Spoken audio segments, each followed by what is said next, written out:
Welcome. It's season 4, episode 8, and this one is going to be a great one because it's going to be nothing but the Harris Clash. It's all we're talking about today. So, Jim, no results, no nothing, no this or that. We're talking Harris Clash. That's all we're talking about today. And Jerry, with you doing the talking, I have a feeling we will stray from that. Well, I mean, we probably will a little bit, but it's all about the Harris Clash coming up at the Boone Speedway Tuesday night, June 24th. This is going to be hard to stay on point and just talk about the Clash because we wander so much. Well, I mean, but we can always come back to it. Right. Like I said, that's what we have Ryan for. Yeah. I'm your voice of reason. I'm going to keep you on the track. I'm going to keep you on the track. At times, Ryan. And the Stanley Cup was decided We're already off the track. We're already off track. Yes, it was. Yes. See and once again, won by a U.S. team. Yes.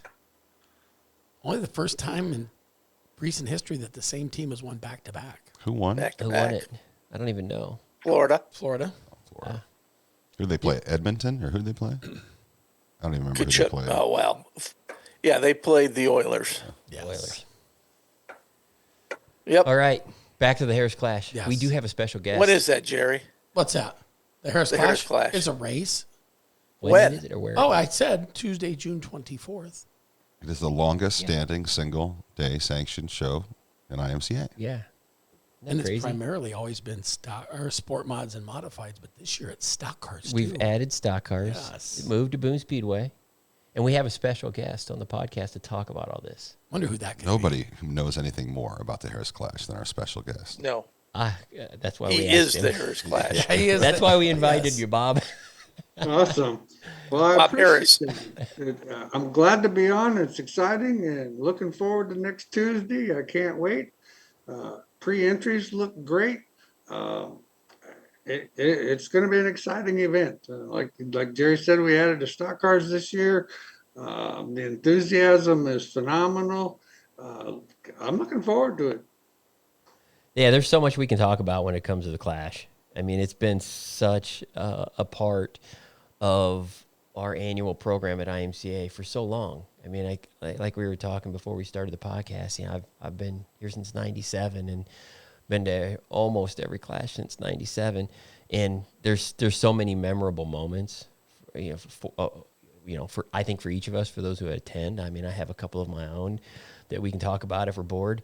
But you look at the winners list, since 1992, and it really is, a who's who of IMCA modified racing, a pretty good snapshot over the last 33 years up until this year, of guys that are very accomplished.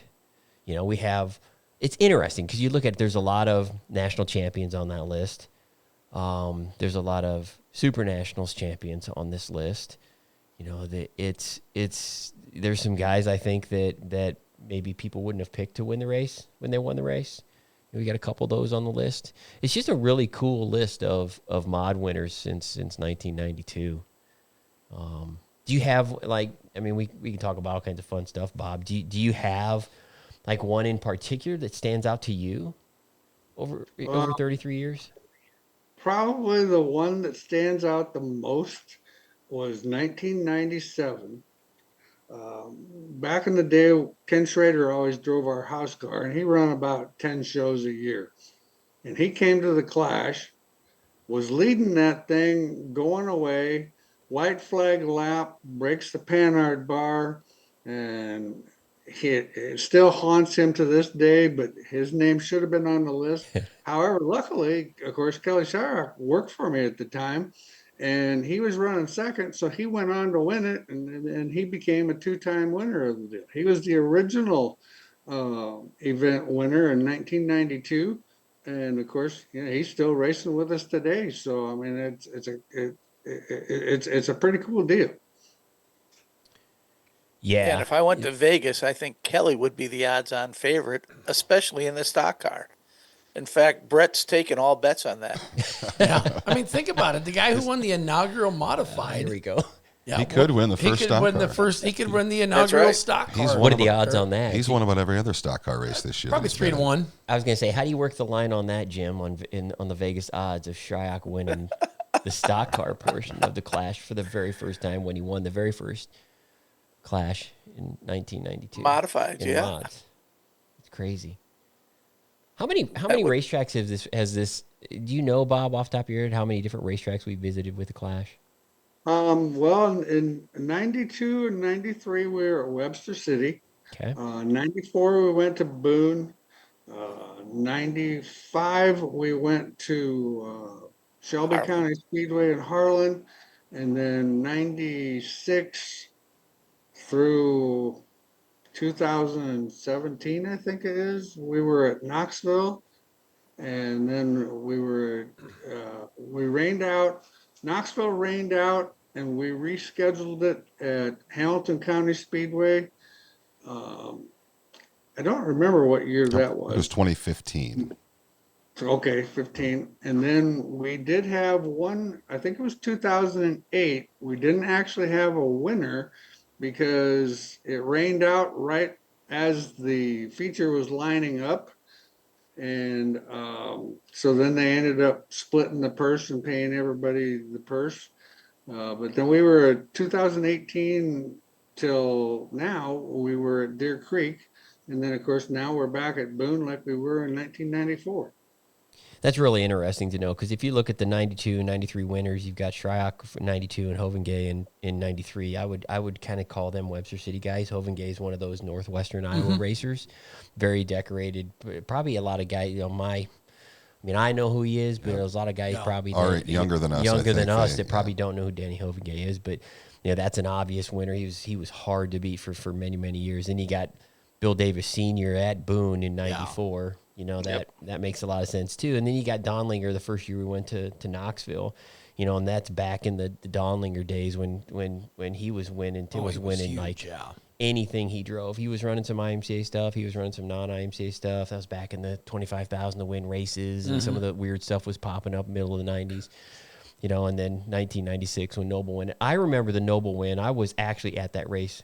I said the 97 was my first one, but it wasn't. I was at the 96 race that Noble won because something, and I don't know if anybody knows this, can help me with this, but something had happened at that time with Noble, and he was somewhere and had some issues or something and showed up like last minute to come to the Clash. And I don't know if it was an engine issue or something, but he wasn't one of those ones. He barely made it there, if I remember correctly, for whatever reason it was, and he won the race. And I just, for some reason, that really There was something behind it, but I don't stuck in my head for many years. I would have guessed him to win more Clashes than just that one. Yeah.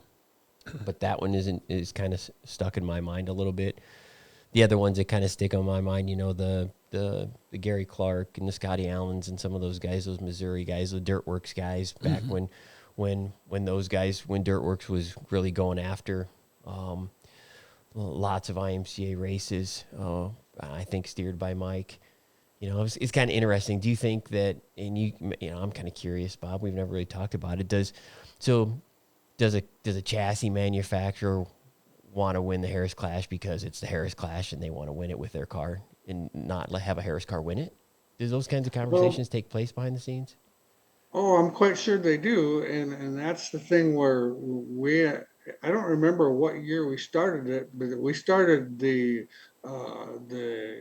Chassis Manufacturers Cup Award to the point where a lot of the chassis manufacturers chime into that deal, and what they do is they put in $250, and then if they're one of the chassis manufacturers that's contributing, they end up, if say for example, somebody wins it and they're in a Rage chassis, that particular guy is going to get $500, $250 from me, $250 from the chassis manufacturer, and it's just another way to support the deal and give the chassis manufacturers the recognition, because those guys work hard, and anytime you can win a big race as a chassis manufacturer, that's huge. Yeah, I think that plays into the importance of the Clash in IMCA's schedule over the years. You just look at that's a race that I think that people put mark on their their schedule and on their calendar and on their wish list as a racer to win, you know. And I think the chassis manufacturers, I think, do the same thing. Obviously, we have this at other events like Super Nationals is the obvious one, you know, but the Clash has always kind of been one of those races, I think, that everybody kind of marks it on their schedule, and everybody wants to mark the box that they've won that race with their car or as a racer, you know, sponsors. I mean, there's all kinds of product manufacturers that I think that are, when you win the Clash, they're proud to say that they won the Clash. Well, and the thing of it is, you know, the racers themselves support that deal. And that's one thing, you know, like we had the largest car count in the infield of any race at Knoxville. We had the youngest winner of any race at Knoxville. So, you know, we actually made history at the Knoxville Speedway. So it's a neat deal. And like I said, the racers have always supported this deal. And that's kind of why I do it. I mean, I do it for the racers. It's a fun thing to do. You know, go out and get some sponsors and get it to the, you know, where it pays pretty decent money and still gives them the prestige of winning it. And we build, Chad Weirs builds an awesome trophy for us. AFCO Racing Products, they contribute the shock absorbers, and we actually build a trophy that is made out of shock absorbers. So it's a special trophy that you're not going to see anyplace else. And so there's just a lot of unique things about the Harris Clash. I think one other record that was broken at Knoxville, the hottest temperature ever raced at the Knoxville. Wow. And I think we shattered that about 3 times. Yeah, no doubt. I mean, that was one thing for sure. You could count on whatever day we had it at Knoxville would be the hottest day of the year. Well, absolutely. Yeah, they paved that infield down there, and there'd be times where it was just really, really, really, really hot, just kind of like boiled almost. One of my memories of the Harris Clash at Knoxville was passing points one year. Oh, good grief. I know the story. I know the story. Oh, God, I remember that. What a freaking disaster that was. Yeah, Bob's like, thanks, Jim. I tried to forget that. Poor Jim had his butt chewed all night. That was the best. Brett was up in the tower. That was the best night ever for me to be in the tower. Yeah, that's where I was at. I was doing the race directing at that time, and I'll never forget it because we switched to passing points, and that's when we were doing them manually. We were not doing them with MRP or automated. Way before that. Apparently, they weren't being done well manually. It was a manual function, and I'll never forget Chuck Stowe, who was doing the passing points at the time. He was sitting like 2 people down from me, and somebody said, "Chuck, we need to get to lineup still. We need to get to lineup still." And he's like, "Hold on, I'm about done." And he's doing. I can see Chuck. He's doing all this stuff, and he's, "Hold on, I'm about done." And then we had a mistake, if I remember correctly. I think he had several mistakes, I believe. He had somebody in the B that wasn't supposed to be in the B, and Jim was just down there in the infield getting his ass chewed. It was the best. It was right by the tower, and Schrader was pitted right next to it. And Schrader was on top of his trailer, and the only thing he kept yelling down, incoming, every time. Oh, good times. Yeah, the stuff that sticks in our mind isn't necessarily the most decorated moments that people are aware of, you know, but in our world, they make a mark, you know.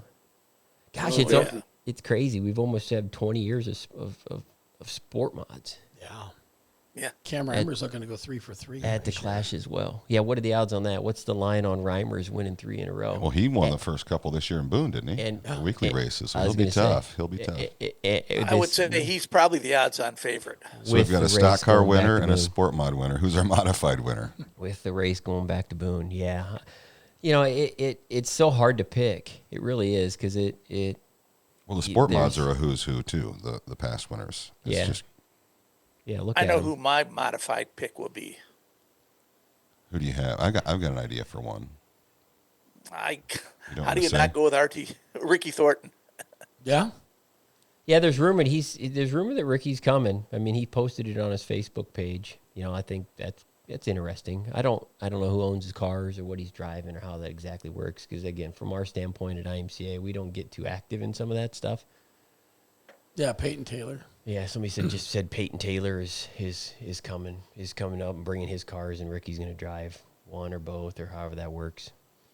That's interesting. It's definitely there's somebody. But that was a nice article that he posted on that. That this was a race that he had never won, and he's won a lot of big races, and he was looking forward to coming to this deal. I thought that was pretty cool. Hopefully, he can find his way around Boone Speedway. I don't know if he's that familiar with it. Yeah. You think maybe he forgot? I doubt it. Yeah, you look at the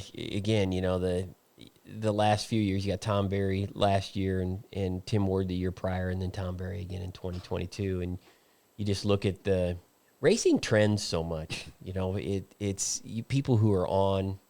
They just are on, and I use just like Dylan Richards as an example right now in our hobby stock division. Like, he's not losing any race. It's kind of crazy. But there's just moments where racers are on, and a lot of times that translates into our bigger races, the Dakota Tour, maybe even the Winter Nationals a little bit. But then the Clash, the Super Nationals, you see some familiar names win those races when they seem to be having that type of year. And you just go back through that winners list and you look at guys like DeVilbiss, who's won multinational championships with us. You got Ethan Dotson on there twice as a two-time winner who's won the Super Nationals. Richie Gustin, Joel Rust, Chris Abelson. There's just a lot of very accomplished and popular racers that just pepper this list of winners from top to bottom. It's kind of crazy, and the same thing happens in the sport mods. So it's going to be interesting when you look at moving it to Boone. It's only been in Boone once before. 31 years. A lot of the guys weren't racing in 1994. Yeah. So it's going to be interesting to see. A lot of these guys weren't in existence in 1994. Right. You look at you look at it. I mean, there's 2016 is the one I remember the most, because that's when Kelly was going to win his third, until him and Abelson at the white flag kind of hammered each other at the flag stand, and then Joel Rust was like, "Oh, thanks, boys," and then around he went. But there's only one 3-time winner, Greg Metz. Yeah. And it's crazy. He could come back. I mean, if he decided he wanted to pull out, he could win it in the sport mod this year, because he's racing the sport mod again. Yes, he's very fast. He's very in the sport quick mod in that thing this year. Yeah. But I'm still going to go with Ricky Thornton in the sport mod. I think he's going to be In the sport mod. In the sport mod. Here we go. That'll make the doom scroll, Jim, and then it'll be all downhill from there. No, that right there, that clip will make it, but even before the Clash. So Thornton, we just need to confirm this. So Thornton is registered in the modified division, right? I actually have no idea. That's what he's going to race, right? No, I've seen a picture of the stock car. If he shows up and he hops in a sport mod and hot laps, Jim, you're in the infield and I'm in the tower. You're just getting your ass chewed. That is what's going to happen. I am not going to be down at the pit shack when Ricky pulls up in a sport mod for hot laps. Rumor has it he's driving Matt Loaf's sport mod. Oh, good Lord. Where do you got to go there, Jim? Oh, boy. We can talk about I thought this was going to be a Harris Clash. We can talk about that a little later. Oh, boy. Yeah, so, it's interesting because when Bob and I talked initially, when it's been a few months, obviously, when the decision was made to not go back to Deer Creek and move the Clash elsewhere, we talked about a handful of other racetracks. It wasn't like, oh, it's got to go to Boone. It was Bob and I had an honest conversation about like, okay, what are the options here? Where should this event go? And, just for the record, it was your idea to go back to Boone, right? Right, Bob? Yeah, it was a deal logistics wise. We had some definite options and some good racetracks. It was just I wanted to get it back in a central location to the point where it's an easy trip for the racer themselves. Plus, it's an easy trip for the fans. Boone. I mean, there's a lot of racers and a lot of fans that are within 100 miles from Boone Speedway. And so we got to make this stuff easy for the fans and easy for the racers so that they do it. And that's the key. And that was, Deer Creek, those guys did an awesome job. I loved going up there. I mean, I'm going to miss the racetrack and miss the people. He's going to miss that phone call too. Yeah, he is.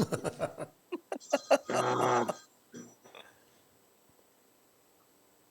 Yeah. anyway, I'm gonna miss the people, and I enjoy that. The problem was, we were so far away from the actual IMCA fan, and so we started having trouble getting race fans to attend the event, and so it just kind of got to a point where we just needed to move it somewhere else that would get race fans and get racers, and like I said before, I mean, ever since the beginning, the racers have always supported this deal. I mean, a lot of people say, so what was the success of this for 33 years? Well, it's the racers.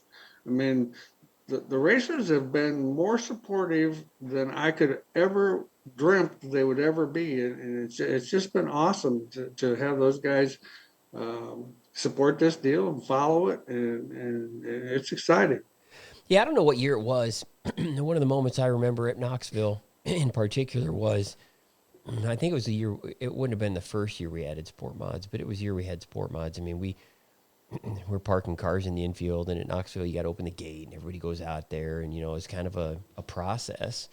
And I remember somebody saying when we were standing at the pit shack, where everybody's signing in outside the racetrack, and like, oh, we got plenty of room out there. They're all going to fit out there. Ain't got no problem. And we're like, holy shit, the line goes like halfway back to Des Moines of haulers. Yeah. I mean, it was a long line of haulers to get in. And I'm like, are these all going to fit? Yeah, they're going to fit. No problem. And go down in there. And then I remember Wally. I remember Wally standing down there, and Wally's like, holy shit, where are we going to put all these cars? And I'm like, I thought they were going to fit. We don't have any options of like pitting on the outside at Knoxville. I mean, that would have been a challenge, but I remember just stuffing it. It was like 197 or I don't know what the number. It was just 200-ish cars in the infield. I mean, there was cars everywhere in They that were- pit. There wasn't a spot in the pit area, in the infield, anywhere that wasn't a race car. Yeah, they were in the roadways. They were everywhere out that year. That was crazy. That was a crazy time. I think Knoxville was another great host for the track during its time. I mean, the drivers really looked, forward to being able to race Knoxville, and they did a great job hosting it, and they were great to work with. But I think everything kind of cycles through, and I think after so many years, it's time for a venue change, and I think that's what we're going to see this year with a lot of excitement coming back. Sure, I totally agree, and it's Boone's going to put on. I mean, they've had the racetrack at Boone awesome all year long. The races that I've been to there have been awesome, and the ones that I've watched on TV have been awesome. Jeremy Mills has been kind of on a roll. He's sort of the standout. He's having an awesome year this year there, and like I said, I'm excited. It's going to be a great show. Yeah, the Knoxville situation is interesting because it's Knoxville. It is one of the premier facilities, if not the premier facility, in the United States in dirt track racing. So it's one of those places where everybody's always wanted to race Knoxville. And I think when we had the Clash at Knoxville, it had that. It was a lure. It was most definitely, if you wanted to race a mod at Knoxville, that was the time to do it. Was the Clash, and it was the only time. It was the only, yeah. Right. It was at one time. See, and there's where I'm going with this. Because it was on Tuesday. I think it was on Tuesdays initially too at Knoxville, but we had some issues. I think with their scheduling. I think one year it got bumped to a Thursday or something like that. I'm going back from my memory, and Bob, because the fair. you might be. Because of the fair. Yep, and you may or may not be able to. I might be wrong on this, but I thought it moved days. It went from Tuesday, and then it jumped to a Thursday, and we had some issues there because it just didn't work the best with a weekly racer to have it on a Thursday night in Knoxville. Guys that were traveling long distances, they had to get back and race the next night on Friday night. It was those kinds of things came up. We had that go on a little bit, which I think I think, you know, that you look at like, okay, what changes? You know, that was one of the things that changed initially. And then we get into, I think as the days of the clash at Knoxville went on, you know, I think Knoxville made the conscious decision at some point in time to run modifieds on another date as well. And I think they ran it at the end of the year or something like that. And to me, in my opinion, that hurt the Clash because it took the exclusivity of racing and modified at Knoxville away from the Clash, and it put it on another date. And they did I don't know if they did an invitation on that or something. Yeah, it was an invitational with the late models. Yeah, Yeah. that's what it was. Yeah. To me, that really was not in the best interest, in my opinion, of the Clash at Knoxville. I think that was one of the things that detracted from it because, you know, I mean, first off, invitationals are challenging, you know, and again, you know, yeah, we can get into talking about that kind of stuff, but it's not, to me, I don't think it has its place, I guess. But I just thought that kind of pulled on it at Knoxville a little bit, and it ran at, we perhaps ran our course at Knoxville. You know, again, like you'd said with Deer Creek, you know, you're going up into what I would consider to be non-familiar IMCA racing.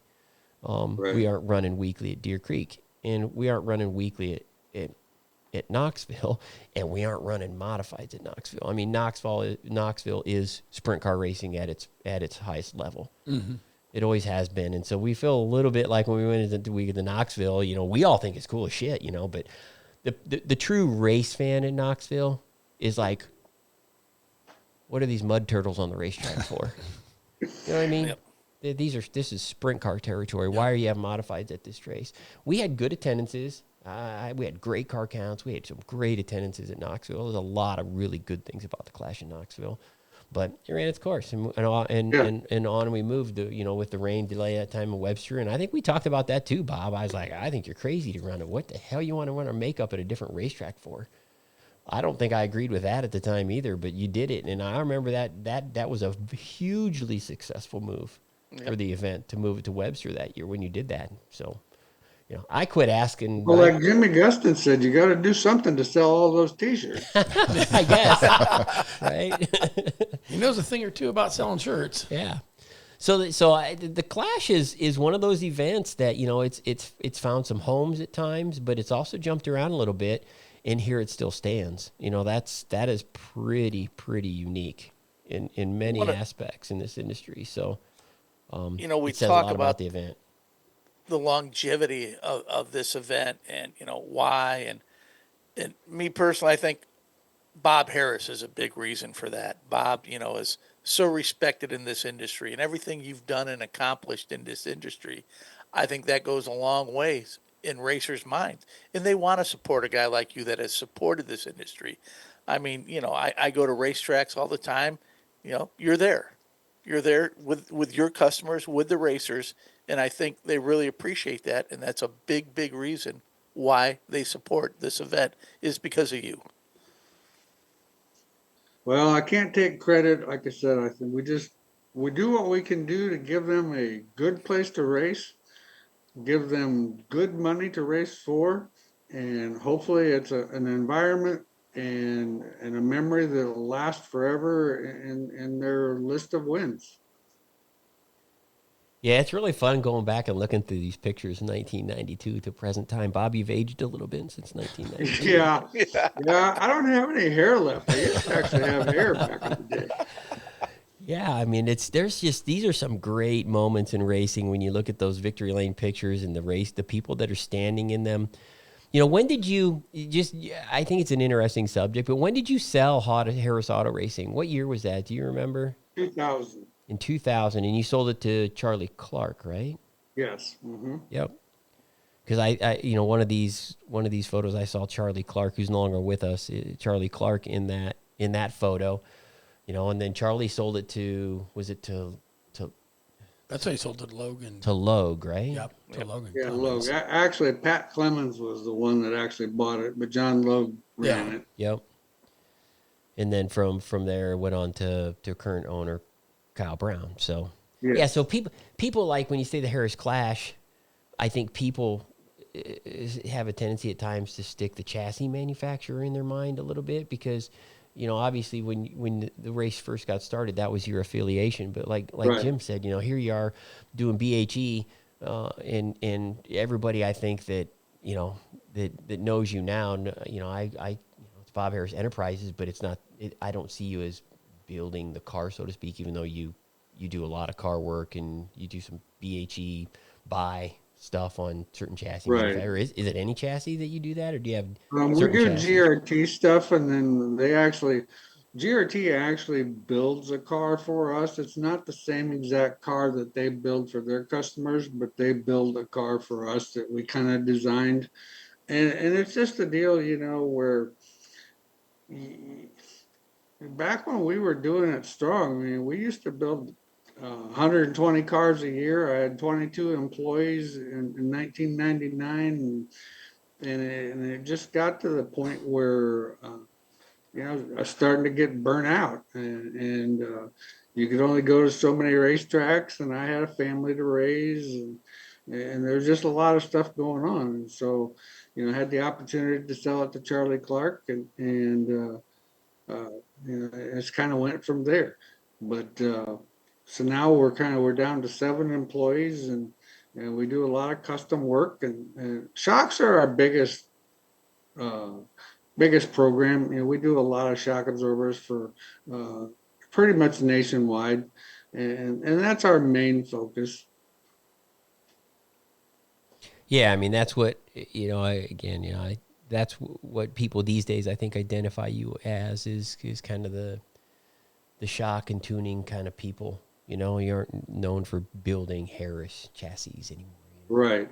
So, but it's just it's interesting how you've kind of transformed in the industry, but you've been active in the industry as long as I've been around, and probably almost as long as modified racing has been around. And so you look at how, again, why this race, there's a lot of different winners, there's different racetracks, there's a lot of things that are different over the course of the last 33 years about the Clash, but the one thing that's not is you, and so I do think that brings a great deal of credibility to this event. It always has.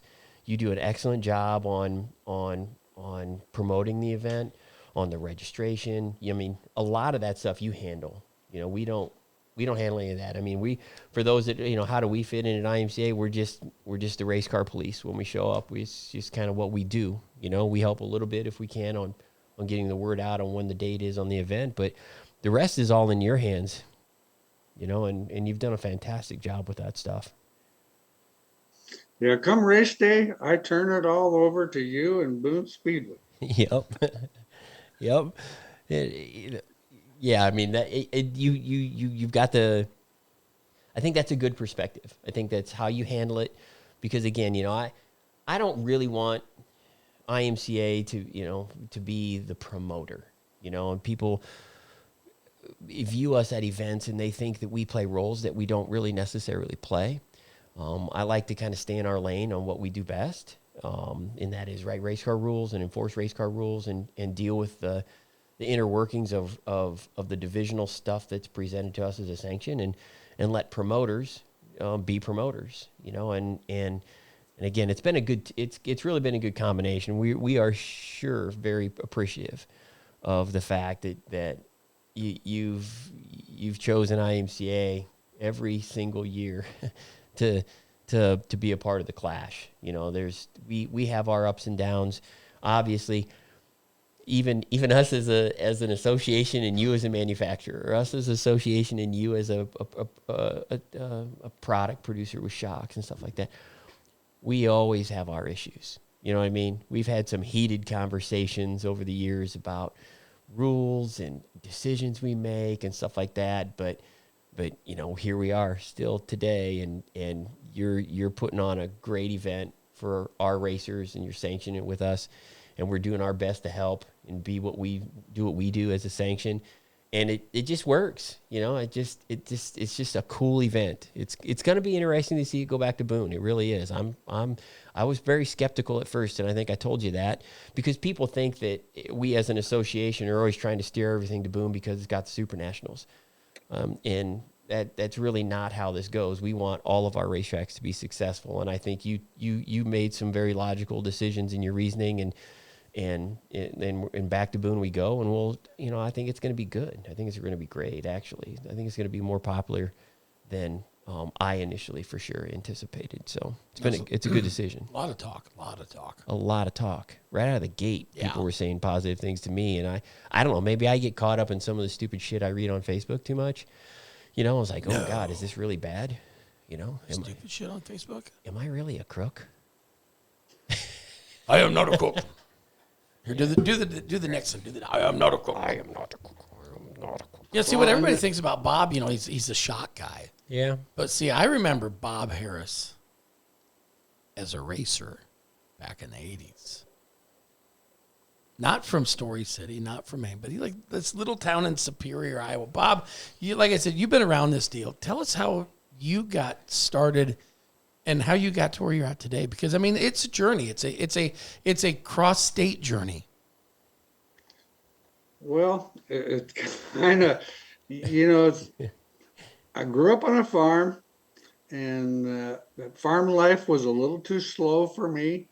And every Saturday night, there would be these modified cars, which at that point were the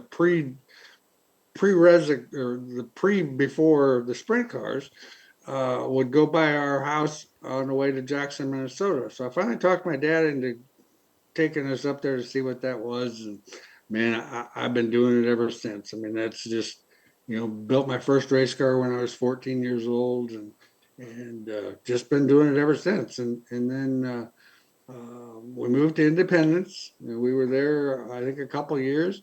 And then once again, kind of came back when I decided to relocate my business. I basically took an X and X'd the state of Iowa, and Story City. The center of Iowa is right between Story City and Ames. And so I wanted it so it'd be easy for me to get to racetracks and be easy for customers to get to us. And then we did that. And then, like I said, then in 92, we kind of wanted to give back. In 1992, when we first started the Harris Clash, it was held in conjunction with the season championship at Webster City. And how we did that was there was probably 5 or 6 racetracks that you had to win a race at to be able to be in the Harris Clash race. So we did it that way, and that's kind of how it was through 95. And then in 96, we decided to move it to a venue where nobody raced a modified, so there was no advantage, and open it up to the public, and that's kind of where it's went from there. And every year it's grown, and like I said, I just thank the racers for supporting this deal. They do an awesome job, and we'll just look forward to it. I'm excited to be back to Boone. Part of me, and I'm going to be honest, Boone Speedway is 36 minutes from my house. And Deer Creek was 3 hours. So, that traveling thing, if I was a racer and I had to travel 3 hours and then still get to work the next day, we just tried to make sense of it. And like I said, we had actually quite a few racetracks that had talked to me about it. And there wasn't one bad racetrack on the list. We kind of narrowed it down to 2. And Boone was one of them. And I talked to Brett, and Brett wasn't super excited about the idea of going to Boone. And I'm like, it just location wise, it just makes sense. And I didn't want to go back to a half mile, because sometimes in my opinion, these guys do a lot better job on a quarter to 3/8 mile racetrack. I think they produce a better race product for the fans, and we got to remember the fans are that's what this deal is all about. And so we want to make sure we put on a good show, and so that's kind of how it's been. Yeah, obviously Boone knows how to handle race cars, and Boone can handle large volumes of cars, can farm the racetrack. You know, their process is pretty refined. So Big pit area. yeah, there's room. Yeah. So I mean, there's a lot of things about Boone Speedway that hit the marks on something like this, and so it makes perfect sense. But it's also very hard to argue the fact that you only have a 36-minute drive. I mean, I respect that. Boone is 2 hours for me, hour and 45 minutes if I'm almost flat-footing it on the 30. So, but yeah, it's going to be a great race. So registrations, let's talk a little bit about that. I see you've got your registrations. That ended last night or last evening or whatever it was, right? Yeah, the pre-registrations ended at midnight last night, and then you can still register online. You just pay the larger amount as if you were going to register at the gate. And we still recommend pre-registration. And the advantage of the pre-registration is it just makes it go so much easier once you get to the racetrack on Tuesday night. If you're pre-registered, it just takes less time in the line, and I'm not a patient guy, so waiting in line wouldn't be my thing that I'd want to do. So we kind of try to take care of that, but you can still register online. It's just you pay the late entry fee. Yeah, and it's all managed on the back end, the registration through MRP, which people are familiar with. We use the same thing for the Super Nationals. So the pre-registration is very, very beneficial because it kind of gets you in the queue. They know we know you're gonna be there. It's just wise to pre-register. You know, obviously, people are always a little skeptical about pre-registering at times if they don't know they're coming, or if something were to happen, they can't make it. Do they get their money back? That kind of stuff. You know, but obviously, I always recommend to pre-register. You know, and it is still open. Just and that being more. said, if for some reason somebody pre-registers and they can't make it, we refund the money. So it's not like we keep their money. Yeah, most places do. Unfortunately, you have some promoters that don't do that at times, but it's good. That's good to know. Yes, I was going to say that they get their money back if they for some reason don't attend. There's no reason you need to keep the registration. So there's already 125 pre-registered. Looks like the pre-entry list has been updated on social media 25 minutes ago. 125 and climbing. Yeah, and so in terms of. In your opinion, Bob, in terms of registrations, how's that stand at 120 across the multiple divisions? Is that good? Yeah, that's good. I would say registrations are definitely up. A week ago, I was a little nervous, but that's kind of been the same thing all along. A week before, people just have a tendency to do everything at the last minute, and I understand that to a point. Jonathan Logue registered yesterday. Now, we all know that he was coming, so I don't know why he took him so long, but whatever.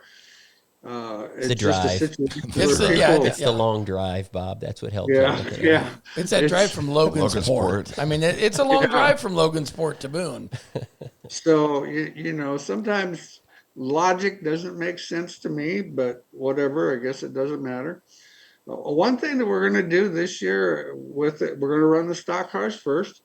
The stock cars will be the beginning of the program, and then the sport mods, and then the modifieds. Quite a few races I've been to at Boone when the stock cars run and the racetrack has deteriorated just a little bit, they tend to be bottom feeders. And so I kind of wanted to get them to the point where they had a really good racetrack where they can run top, bottom, all over. Sport mods run top, bottom, all over, and the modifieds are capable of running top, bottom, all over. And the modified feature, I'll bet the ranch that the modified feature ends up being one in the middle of the racetrack. I mean, it's been that way for years. With the Super Nationals, that just kind of seems to be the trend, and so I kind of tried to lay it out where I thought everybody would get the best racing surface, and the fans would get the best show.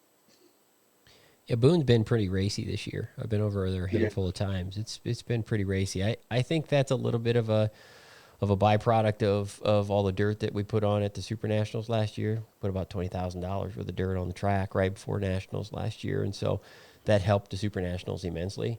Obviously they didn't blow it all off. It was still there, and I think it's just, I think Boone's track's been pretty solid most of the year. But like you said, I mean, it's interesting to me because racers always have comments about, it's locking down, or it's one groove on the bottom or one groove on the top, or I look at, if you can watch all kinds of races now online. You can watch them on YouTube. You can watch them on Facebook. If you watch from race to race, I tend to lean towards that the race cars themselves dictate as much where the racing is at as does the racetrack surface. I mean, obviously there's times where that's not true, where the track's taking rubber or something weird like that. I'm not talking about that. I'm talking about if you what's interesting to watch at a place like Boone is you'll have a stock car race rip around the bottom, and you just want to say, get up, get in the middle, or go up on the top of the racetrack, and nobody seems to do it. And then you'll follow it up with a stock car or a modified or a sport mod race, and none of the cars are racing in the same place as the last race. And I tend to think that's a little bit of technology on the race cars. It's the setups of the cars. It's the type of car that's racing. Obviously, in our world, all of them are on the same tires, so it's not like we're giving them an LM3 or something crazy like that, like a late model's got for a tire. But they're all on G60s, and the groove is changing from division to division, from feature to feature. And I tend to think that's a little bit of setup and what the car's capable of doing, how tight the cars can be, how they race and stuff like that. But yeah, I think you're right. I think the order of events that when you put those features on the racetrack, we always want to make the right decisions to where you put on the best features for people to watch and the best features for the racers to actually showcase how good they are and how good the cars are or how good the racing is. So Yeah, and the stock cars will run 24 race cars, 25 laps. Sport mods will run 24 cars plus a past champions provisional if needed, and they'll run 20 laps. And then the modifieds will run 30 cars, 3 wide for 30 laps, and a past champions provisional if needed. they're all going to be great races. Yes. They're all Very gonna good. They're all going to be great races, and it will be hard to pick a winner. I mean, it's a lot easier if you look at the first 2 or 3 rows once the heats and stuff have all played out. But I'm in the modified division. I'm going out on a limb, and I'm going to say anybody but Ricky Thornton is going to win the mod race. Anybody but Ricky is going to win the mod race. So you're taking the field. I'm taking the field over Ricky. Wow, you sound like most of the people Wow. to late model I'm races. telling you, Anybody but There's going to be a stout field of modified guys there. Everybody's going to be loaded for bear. It's Boone. Shit's going to get real, and depending on how that race lines up, 3 cars, 3 wide, 10 deep, I mean, we've seen that type of format before at Boone. It's not as predictable as you think it might be. It's not as predictable as you might think it might be. And, obviously Ricky's won the Super Nationals. yeah. But, man, like you said, Mills has been on a rail around Boone the times I've been there. He's been fast. He's come from the back, and he's just been really good. And there's going to be a lot of really, really good cars. Isaac Maliko's yeah, I had was a good just year. gonna say Logan Mal- Anderson, Isaac's- first year Yeah. in mod. I mean, Yeah. he's won a lot of races. It's going to be a good show. You look at just the drivers in central Iowa, whether they live here or whether they've transplanted here. It's the who's who. It is. And I mean, for these guys to come from all over than to race against them, I mean, because you're bringing the best of the best from this region, this part of the Yep. country, and then you put them all on one racetrack, and it's just so cool. I mean, it's awesome. I don't to watch think, it. in my book, I don't think you can count out either one of the Hall brothers. I think they'll be a force to be reckoned with. They perhaps, if they're there. They're usually regulars at the Super Nationals. So. Yes. So we got 4,000 to win mods, 3,000 to win stock cars, 2,000 to win sport mods. The tow money is good in all these divisions. The start money is good in all these divisions. Got a good amount of laps. Got a great format. I think this stage is starting to be set for a pretty awesome 34th annual Harris Clash. Pretty And Bob, awesome. I think you got some great sponsors that have stepped Yep. up for this event. I tell you what, we have there's guys, of course, Chad Weir's a super good personal friend of mine, and he always helps out quite a bit. He's our title sponsor. B&B, Paul Berger from B&B stepped up to sponsor the stock cars.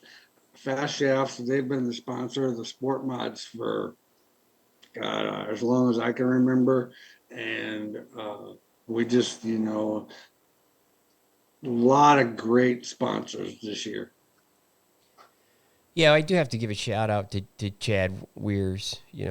I didn't realize just how involved he was until you decided to move the race back to Boone, and then Chad and I've had a lot of conversations about trophies, and he makes some awesome trophies for the event. We probably have to have a truck to bring them in because they're so heavy usually.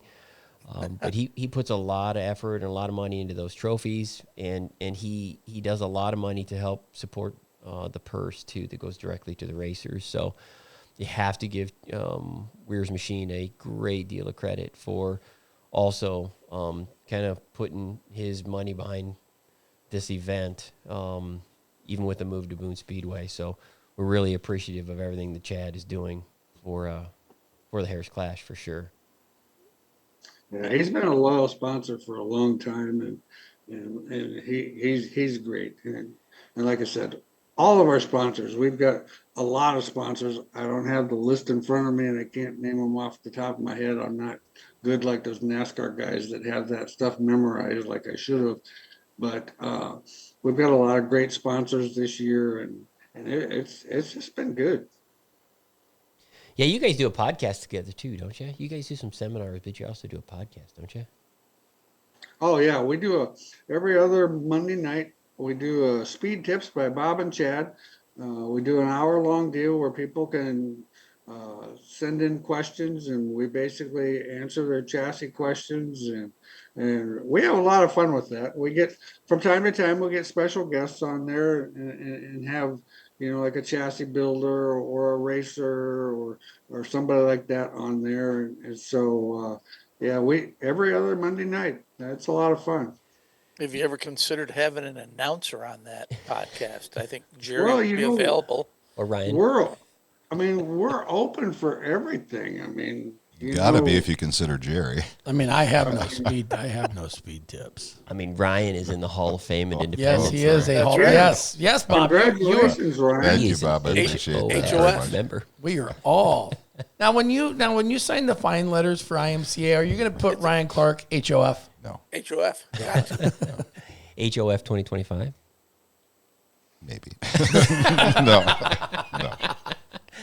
Ah, shoot. Did you get a ring or anything with that, Ryan? I mean, Got a plaque. do they have a ring of fame like Cowboy Stadium where you'll There's a go wall. to Independence and look up at Yeah, see Ryan Clark? The And, wall of the jacket. concession stand has all the Hall of Famers listed on it.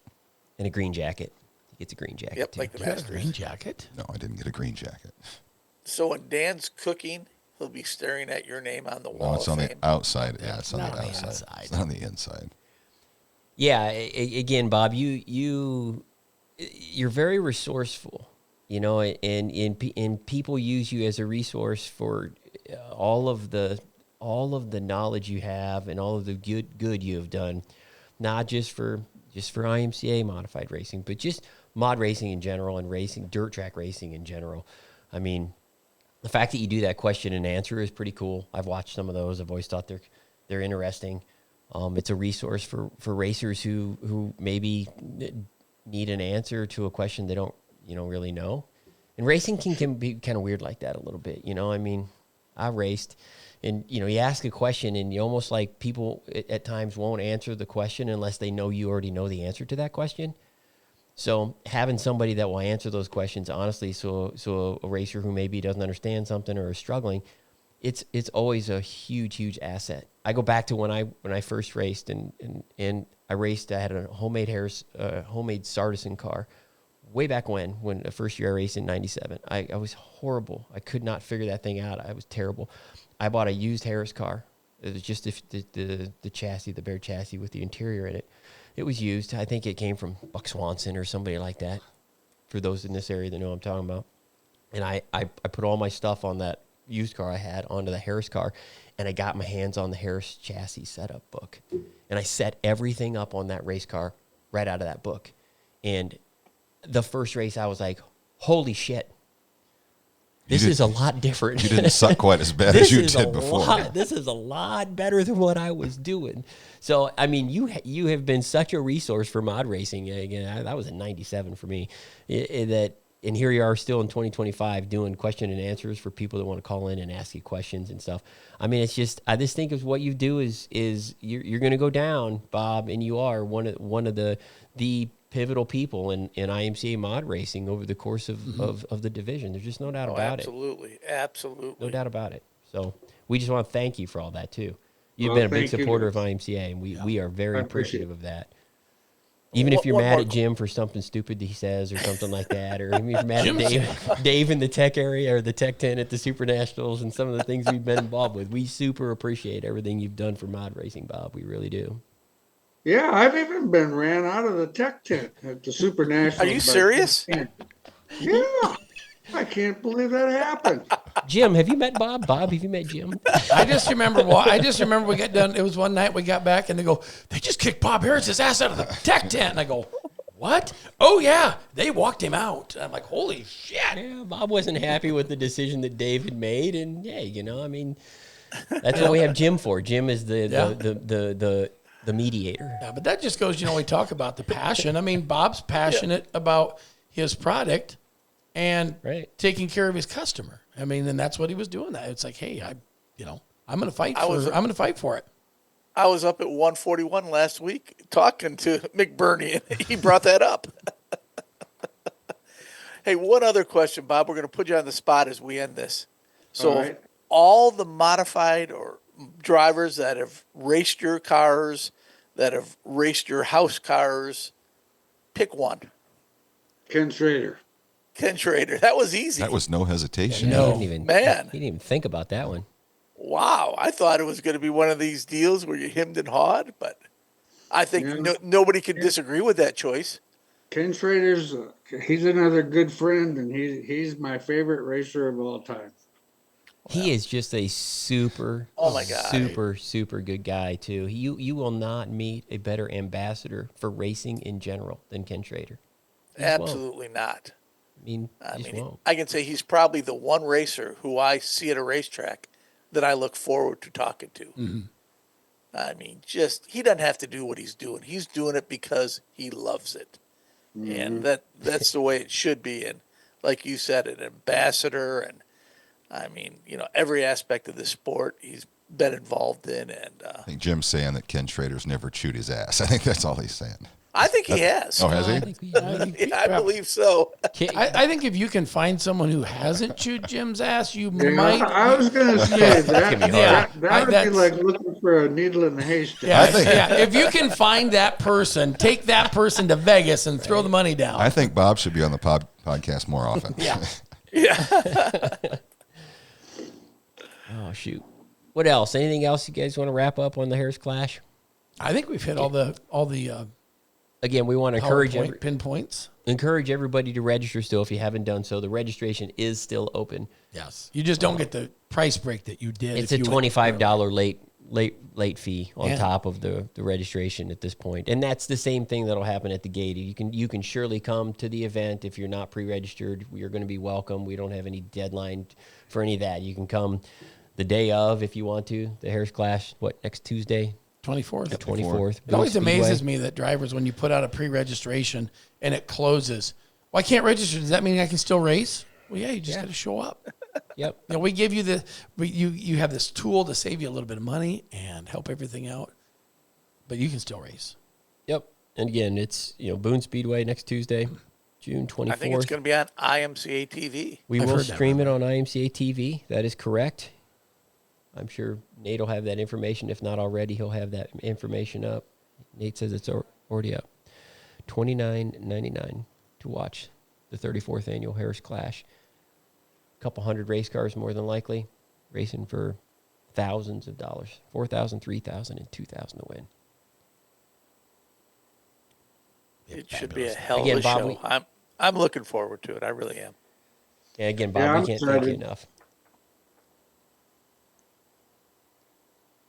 Well, thanks for having me on, guys. I You bet. appreciate it. It's been a cool time. Now I can say I'm one of the famous people that's been on your show, like some of those other famous people. And Well, at least you accepted our invitation. We have a lot of people that Yeah, won't come yeah. on here with us. Yeah. I don't know what the deal is. Oh, if Jim scares him out of the, it's like Yeah, scaring you that's- out of the yeah. tech tent. Not sure what it is. I do have to chuckle. Bob was like, well, what are we going to talk about for an hour? All kinds of stuff. Exactly. Cool stuff. Yeah, again, thanks, Bob. We really appreciate yeah, it. no problem. Appreciate it, Bob. Everything. You bet. Thank you.